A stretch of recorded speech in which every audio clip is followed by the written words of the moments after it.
Bienvenue sur Africa 24 dans cette nouvelle édition du QG Weekend. Voici les titres de l'actualité. La poursuite des manifestations au Togo vendredi 17 novembre. L'opposition réclame le retour à la Constitution de 1992 et le départ du président Faure Gnassingbé. Les Togolais attendent un dialogue. Une nouvelle dynamique pour l'agriculture en République de Guinée. C'est ce que constate le président Alpha Condé. Une activité prolifique due à un approvisionnement de 56 000 tonnes d'engrais livrés par le groupe marocain OCP. Les détails dans ce journal. Comment valoriser les plantes invasives?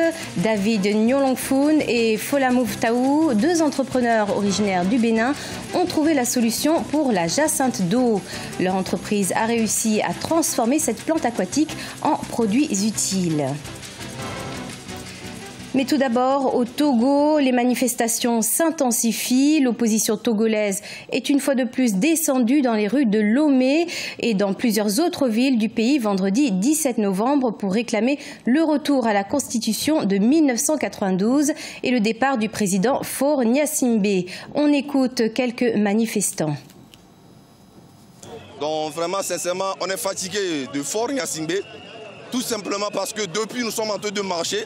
Il ne parle pas, il ne dit rien. On dirait vraiment c'est un soumis. On ne sait pas de quoi, on ne sait pas sincèrement. Vraiment le peuple est debout, il est debout, il va terminer ce qu'il cherche. On n'est pas artistes pour l'opposition, nous sommes artistes pour le peuple togolais. Ouais. Donc c'est pourquoi nous sommes sortis, parce que le peuple a vraiment marre, parce que ça va pas mal. Des ONG appellent les Africains à assiéger toutes les ambassades de la Libye pour protester contre la vente de migrants en Libye. Une grande mobilisation est prévue ce samedi 18 novembre devant l'ambassade de la Libye à Paris pour fustiger et condamner cette activité criminelle de vente de migrants africains. De son côté, le président en exercice de l'Union africaine, Alpha Condé, a condamné et invite vendredi 17 novembre les autorités libyennes à ouvrir une enquête et situer les responsabilités. 5,5 milliards de dollars ont été récoltés par le gouvernement guinéen vendredi 17 novembre. Une enveloppe qui servira à la mise en œuvre du plan national de développement économique et social 2016-2020.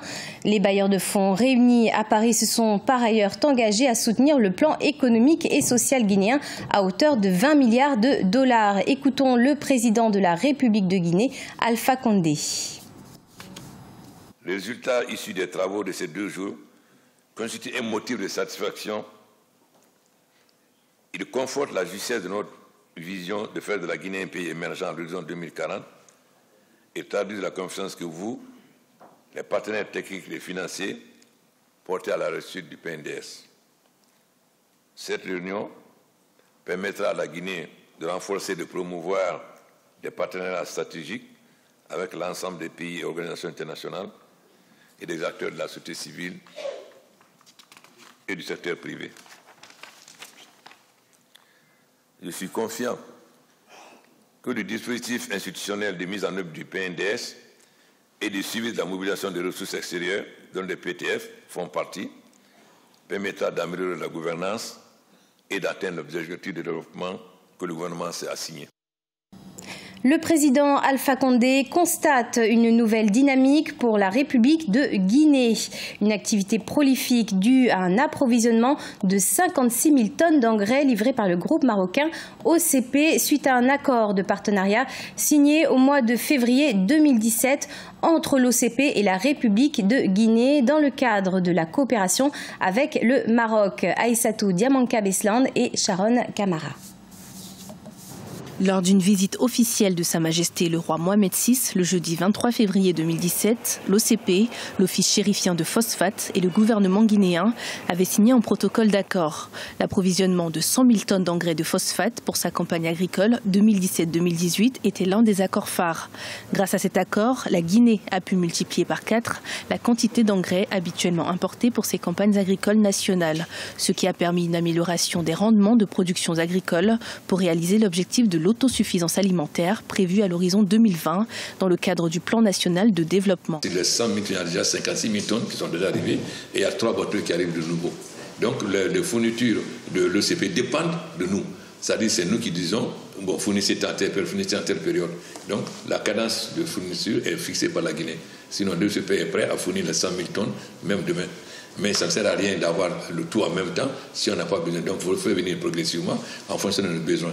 L'objectif prioritaire pour le président de la République de Guinée était de redynamiser le secteur agricole en s'inspirant de l'exemple du Maroc dans toutes les filières de l'agriculture. Le Maroc a réussi sa révolution verte.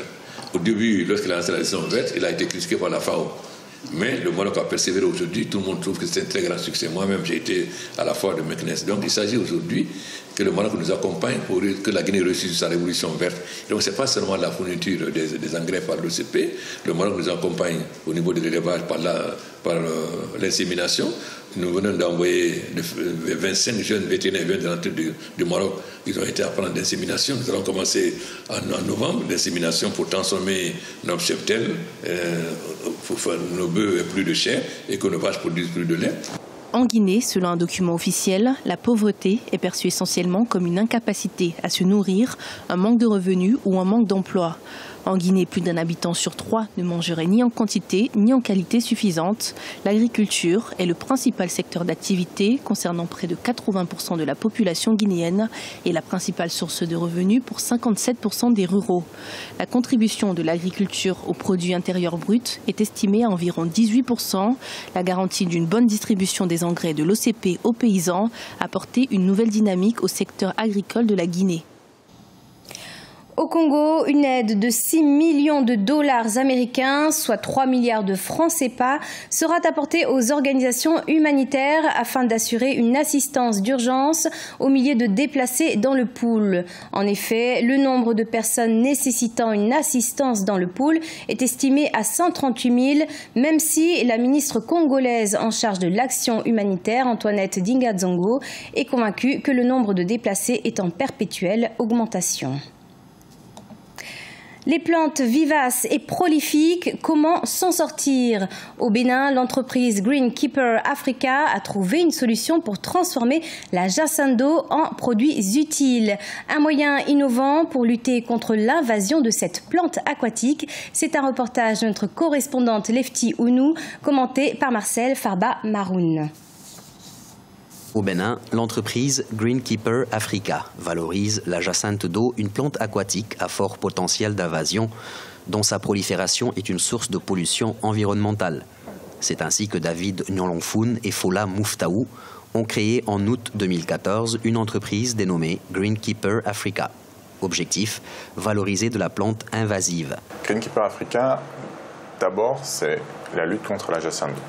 Donc on a tout déployé sur le terrain, donc dans les zones lacustres, une capacité de lutte, donc par ramassage des plantes de jacinthe d'eau. Aujourd'hui, environ 700 collecteurs travaillent sur base de contrat avec notre entreprise. On a commencé effectivement avec peu de moyens, puisque au départ c'était des fonds propres. Nous avons eu un appui en phase pilote d'une entreprise solidaire qui s'appelle Sens, qui nous a beaucoup appuyé. Par la suite, on a eu la chance de remporter des appels à projets. Sur les lagunes, les rivières et les fleuves, la jacinthe d'eau dicte sa loi, comme à Fifadji, un quartier périphérique de Cotonou, où elle a favorisé une stagnation des eaux sales, source de certaines maladies. La jacinthe ne favorise pas la reproduction des poissons. Vraiment, c'est un désastre pour l'environnement. C'est pour cela que nous faisons le nécessaire pour nettoyer les marécages. La jacinthe regorge de reptiles. Ça dégage de la chaleur et une odeur nauséabonde. Franchement, ça pollue l'environnement. Elle engendre une colonie de moustiques. Nous souffrons chaque fois du paludisme. À l'usage, la fibre dépolluante absorbe 17 fois son poids en hydrocarbures. Greenkeeper Africa en produit 1 tonne par jour. Lancée avec 3 millions de francs CFA, l'entreprise a réalisé un chiffre d'affaires de 32 millions de francs CFA en 2016 et emploie une dizaine de personnes. Elle vise désormais les marchés nigérians, ivoiriens et camerounais, entre autres, et espère aussi diversifier son offre de produits combustibles.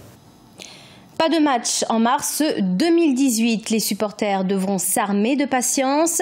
La deuxième journée des éliminatoires de la Coupe d'Afrique des Nations 2019 a été reportée au mois d'octobre 2018. Une décision prise par la Confédération africaine en vue de permettre aux sélections qualifiées pour le mondial de bien se préparer pour une bonne participation à la phase finale qui aura lieu en Russie. Rappelons que la Confédération africaine de football avait déjà annoncé le report de 2 matchs qui devaient avoir lieu le 27 mars 2018, Tunisie-Swaziland et Égypte-Niger.